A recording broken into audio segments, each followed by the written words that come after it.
Uh, my name's Dale. If you just found my channel, I'm a victim of illegal government surveillance and direct energy weapons. I'm currently at the very moment. It's 3:19 a.m. My head is being severely targeted right now. The skin on the top of my head is like burning. I'm wearing like a X-ray lead cap right now. It mitigates, but it doesn't fully stop what's happening to me. My ears are ringing tremendously off the hook, and how it's done is millimeter waves. The higher the gigahertz, the more intense burning sensation and feeling that you get. It they can cause you to feel drugged, which I do right now. At the moment, I feel like I've been drugged with something. They dubbed the term Havana syndrome. Some people call them direct energy weapons because they're capable of targeting specific individuals. They can do it with beam forming, and there's a bunch of different ways. It's for the last 2 years, it's been a 24-hour, 7-day-a-week experience. They target various locations of my body, like they're capable of tightening my abs, causing little like pinprick precision pain and like popping under the skin. At first, I thought the popping under my skin in various locations, like my legs, my thighs, my buttocks, just various the side of my head, my forehead, my cheek, like little pops. I thought they were like um, spions or nanobots or whatever anybody wants to call them, like graphene oxide that was exploding. I do believe that is what is causing the clots in people who have passed away um, that have had the COVID-19 vaccination. I have not had the COVID-19 vaccination. It is possible that I was dosed with it in late 2024, but I'm not sure. Um, I definitely would have never taken that. What I can tell you is that, tinfoil hats, the old adage goes is like the tinfoil hat conspiracy theorists, they wear it for like direct energy weapons or whatever. They don't work. Why they don't work is because it's not a Faraday cage. Your whole body isn't wrapped in it, and it's not grounded. Um, like I said, I'm wearing this now because the pain was so intense that I decided to put it on, and maybe like I said, it mitigates but does not stop fully. What I know about millimeter waves is that, most of the energy is absorbed in the first few layers of your skin, but I do believe long-term exposure is capable of penetrating to the brain and causing brain tumors and potentially brain cancer, which I believe they're trying to do now because the operators, they're able to use what's called voice of God technology by putting audible voices inside of your head. It's not your ear, but it's inside your head. I'm not exactly sure how it works. They did deploy that technology in the Iraq and Afghanistan war on enemy combatants to make them believe that they were hearing from God, and then they would convince them to do things. Right now, like I said, it's 3:23 a.m. That's funny because that's a time that's a number that follows me. When you enter these programs, they do use synchronicities early on. Like you'll pull out your phone, and it'll be, for me, it was 311 at first because it was my home address as well as my daughter's birthday when she was born. My home address was 311. And her birthday was 31111. So at first they started like getting me.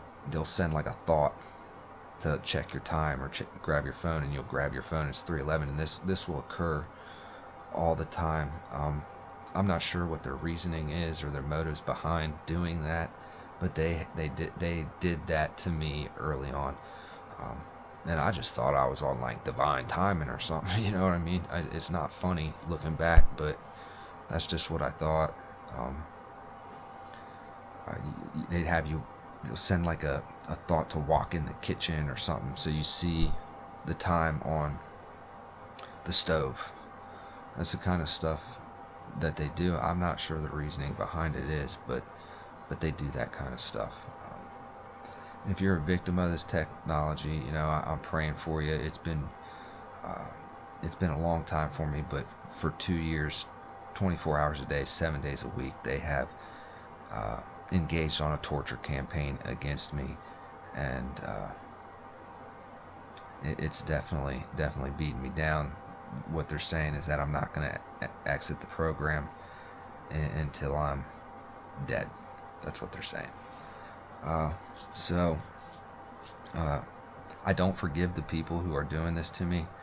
Department of Justice, forgive me for saying this, and you can hold it against me or not. I don't forgive you people either for not coming to my aid and safety.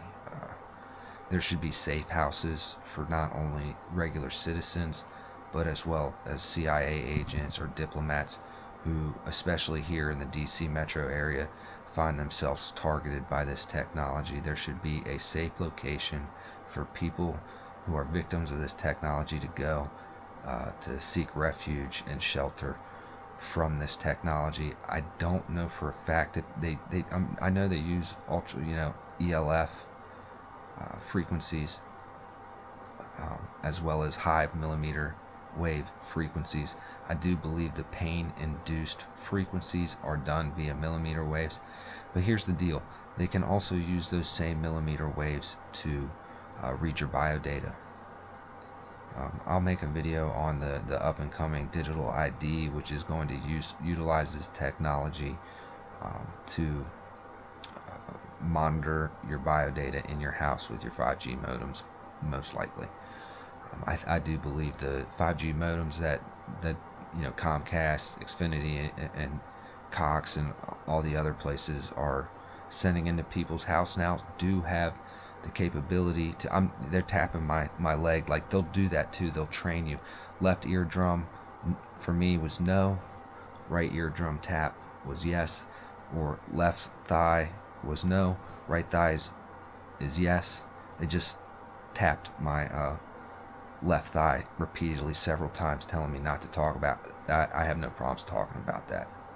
The 5G modems in your house that they've sent out already are already capable of reading biodata, right, via millimeter waves.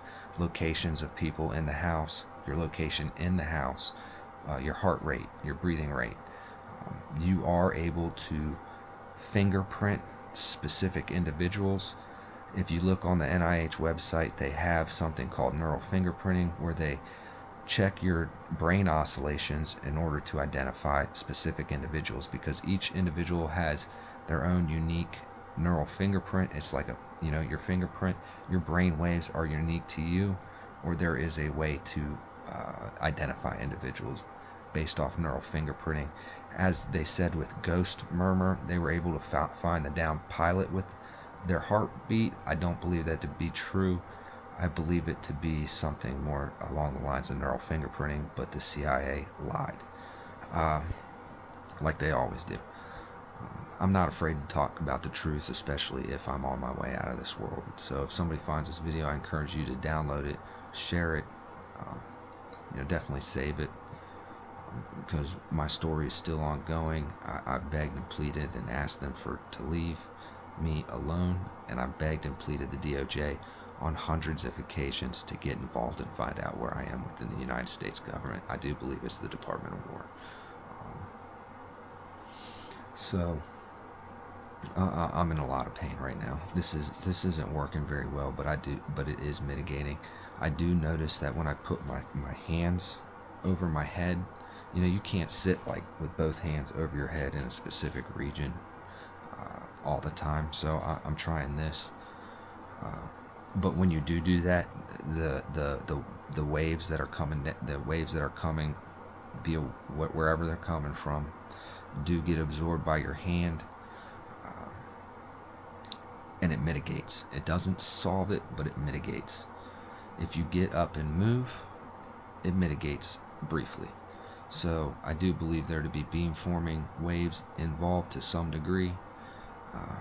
I'm not a radio engineer, so I'm not 100% positive on how that exactly works, but I have a basic layman's understanding of it, and I can explain it in a layman's terms from what I've found and discovered throughout my experience.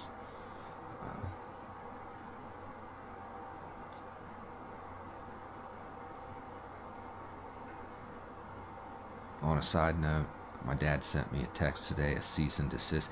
I'm not allowed to talk about it, but I'm going to talk about it anyways.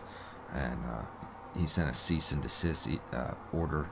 I do believe Mariah was involved with that, saying stop talking to him and my brothers and stuff, and I wasn't.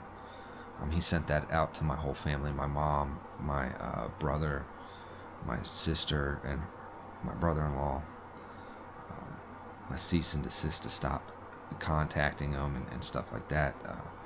I thought about, since I do believe Mariah, his new girlfriend from the CIA or ex-CIA, if that's even true, is involved in encouraging him to do these things. I could send out an affidavit saying that he's engaged with her, with, by just being a party involved. I could send an affidavit out. If he doesn't rebut any claims that I make in the affidavit, it stands as prima facie evidence, and I could sue him as well as her in the future. I'm taking the high road approach, and I'm not planning on doing that. But if you decide to sue me here because I made a statement of the facts here and made it a part of public record here, so to speak, on the internet, it's not a public site, but you know what I mean.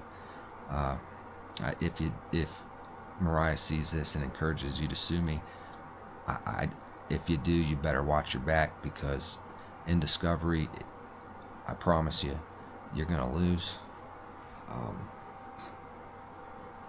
So, that's what I've been dealing with today. I'm tired of the bullshit. I'm tired of the torture and the pain and suffering and all this other stuff. I hope God has no mercy on 100% of the people involved in this against me. I've tried to take the high road there. I begged and pleaded for them to stop. They haven't.